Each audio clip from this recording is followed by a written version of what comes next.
लखनऊ से एटा जाते समय मंत्री ओपी राजभर छिबरामऊ के गणेश चौधरी मोहल्ला स्थित सुरजीत फौजी के घर पहुंचे। यहां कुछ देर रुकने के बाद उन्होंने पत्रकारों से बातचीत की। इस दौरान उन्होंने समाजवादी पार्टी पर निशाना साधते हुए कहा, दलितों, अति पिछड़ों और मुसलमानों को सपा दबा कर रखती है, डर दिखाकर उनसे वोट तो ले लेती है, लेकिन कभी उनकी जाति के लोगों को नेतृत्व करने का मौका नहीं देती। समाजवादी पार्टी में सिर्फ एक जाति के लोग नेतृत्व करते हैं, जबकि उन्हें वोट तो बंजारा, पाल, पासी, मुसलमान समेत कई जातियां करती हैं। अगर समाजवादी पार्टी उनमें से किसी को सीएम नहीं बना सकती तो कभी डिप्टी सीएम ही बना दिया होता। ओपी राजभर ने कहा, हम इन सभी जातियों की आवाज़ उठाने के लिए निकले हैं, क्योंकि ये तमाम ऐसी जातियां हैं जिनके हर पार्लियामेंट में 30,000 से 1 लाख तक वोट होते हैं, लेकिन इनके समाज के उत्थान के लिए कोई ध्यान नहीं देता। हम चाहते हैं कि ऐसी जातियों के लोग भी शिक्षित हों, उनके स्वास्थ्य के लिए काम हो और उन्हें नेतृत्व करने का मौका मिले। जीएसटी घटने के सवाल पर ओम प्रकाश राजभर ने कहा कि सरकार के इस फैसले से निश्चित रूप से देश के 140 करोड़ लोगों को राहत मिल रही है। इससे हर तबका लाभान्वित होगा।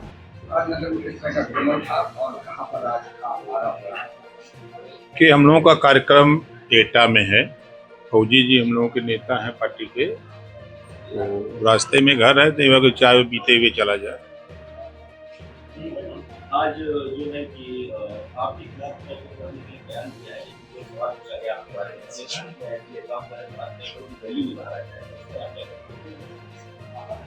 देखिए, समाजवादी पार्टी का इतिहास रहा है कि जो अति पिछड़े व दलित और मुसलमान कम्युनिटी के लोग हैं उनको दबा के रखना, उनमें से लीडरशिप पैदा करने की उनकी सोच नहीं है। हमेशा उनका प्रयास रहा है कि 20% वोट मुसलमान देकर 4 बार मुख्यमंत्री यादव को बनाया। एक बार भी उनके मन में ये जहन नहीं है कम से कम डिप्टी सीएम ही बना दें, या 4 बार बनाया तो 1 बार मुसलमान को ही हम सीएम बना दें।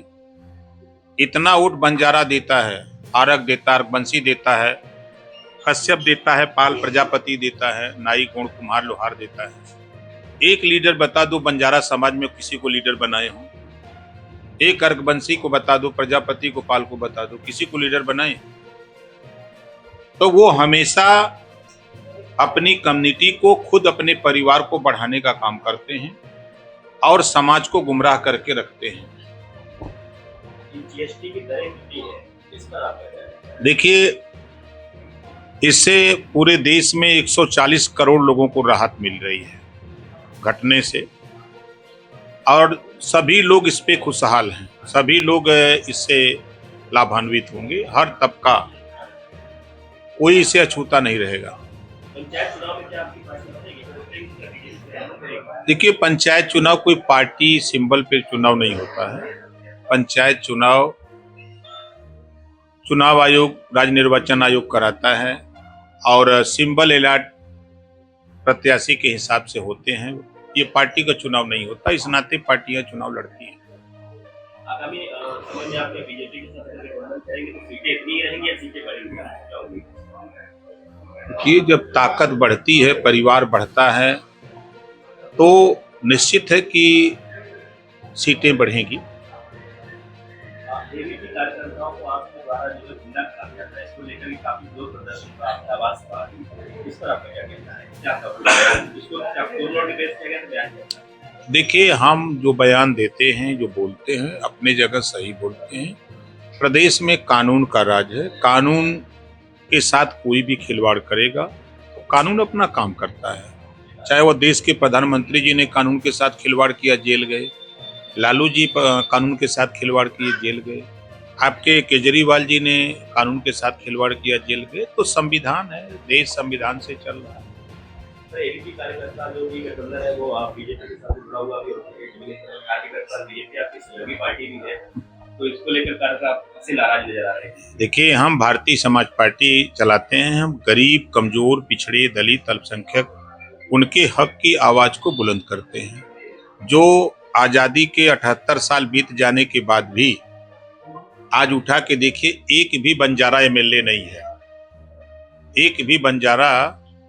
ये वोट हर पार्लियामेंट में 1 लाख, 1.25 लाख, 1.5 लाख वोट देते हैं। विधानसभाओं में इनके 50,000, 60,000, 40,000, 35,000 वोट है। इनकी जानकारी नहीं है। किसी नेता के संज्ञान में ये बात नहीं है कि ये भी कम्युनिटी यहाँ रहती है, इसको भी हक मिले, इनमें भी शिक्षा हो, स्वास्थ्य की जब का लाभ इनको कैसे मिले, रोजगार कैसे मिले, नौकरी कैसे मिले, ये समाज में मुख्य विकास धारा में कैसे आवे, इस पे किसी का ध्यान नहीं रहता है। तो हम लोगों का जो काम है वो हम अपना काम करते हैं। छात्रों की मांग थी विश्वविद्यालय के खिलाफ में, उन्होंने उनको जो है बगैर मान्यता होने के बावजूद उनको एडमिशन दिया और उससे पैसे तो कई छात्र ऐसे जो गरीब परिवारों से ही आते थे। देखिए, सरकार ने रात को ही मान्यता, जब ये बात संज्ञान में आई तो मान्यता दे दी गई है। तो इसका मतलब ये मान लें कि सरकार जो है इससे पहले आप जो करके पहले काम कर रहा था, सरकार इससे अनजान थी? नहीं, सरकार अनजान नहीं होती है। जब कोई मान्यता लेने के लिए आएगा, जब कोई बात संज्ञान में सरकार के आती है, तभी ना सरकार काम करती है। बिना संज्ञान लिए कोई जानकारी हुए कैसे कोई काम कार्रवाई होगी। राजनीति हो या क्रिकेट, देश विदेश की ब्रेकिंग हो या आपके मोहल्ले की बड़ी खबर, सब मिलेगा एक ही ऐप में, सबसे तेज और भरोसेमंद। अभी डाउनलोड करें दैनिक भास्कर डिजिटल।